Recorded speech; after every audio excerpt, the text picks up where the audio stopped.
Shalom jemaat Tuhan yang terkasih dalam Tuhan. Kembali kita bertemu dalam rema kita hari ini. Saya mengambil dari firman Tuhan Kisah Para Rasul pasal yang ke-9 ayat 1 sampai ayat yang ke-9 demikian. Sementara itu berkobar-kobarlah hati Saulus untuk mengancam dan membunuh murid-murid Tuhan. Ia menghadap imam besar dan meminta surat kuasa daripadanya untuk dibawa kepada majelis-majelis Yahudi di Damsyik, supaya jika ia menemukan laki-laki atau perempuan yang mengikuti jalan Tuhan, ia menangkap mereka dan bawa mereka ke Yerusalem. Dalam perjalanannya ke Damsyik, ketika ia sudah dekat kota itu, tiba-tiba cahaya memancar dari langit mengelilingi dia. Ia rebah ke tanah dan kedengaranlah olehnya suatu suara yang berkata kepadanya, "Saulus, Saulus, mengapakah engkau menganiaya aku?" Jawab Saulus, "Siapakah engkau, Tuhan?" Katanya, "Akulah Yesus yang kau aniaya itu. Tetapi bangunlah dan pergilah ke dalam kota, di sana akan dikatakan kepadamu apa yang harus kau perbuat." Maka termangu-mangulah teman-temannya seperjalanan, karena mereka memang mendengar suara itu, tetapi tidak melihat seorang juga.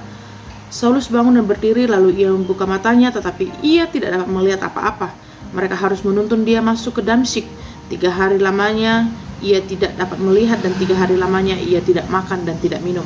Saudaraku yang terkasih, ini kembali mengingatkan kita bagaimana seorang pembunuh, seorang penganiaya umat Kristen, menganiaya umat kesayangan Tuhan, pengikut Tuhan, ditangkap oleh Yesus sendiri, berjumpa dengan Yesus sendiri untuk dijadikan menjadi pelayan Tuhan yang luar biasa.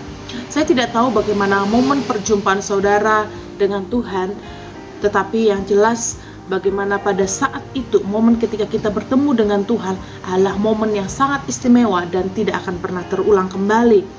Namun seringkali dalam kehidupan kita sebagai orang Kristiani, momen itu kadang kita lupakan, kita lalaikan, atau mungkin kita karena sedang mengalami persoalan pergumulan yang berat sehingga kita menjadi lemah, letih, lesu, atau bahkan kecewa dengan Tuhan.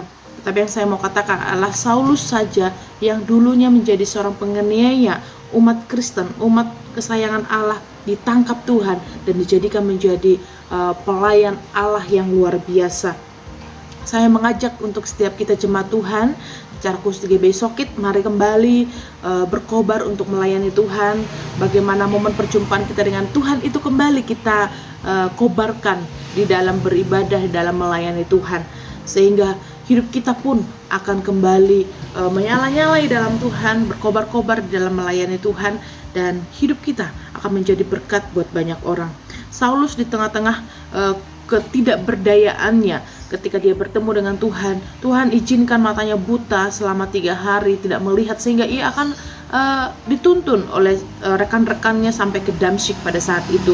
Nah, ada rencana Tuhan di balik semua itu.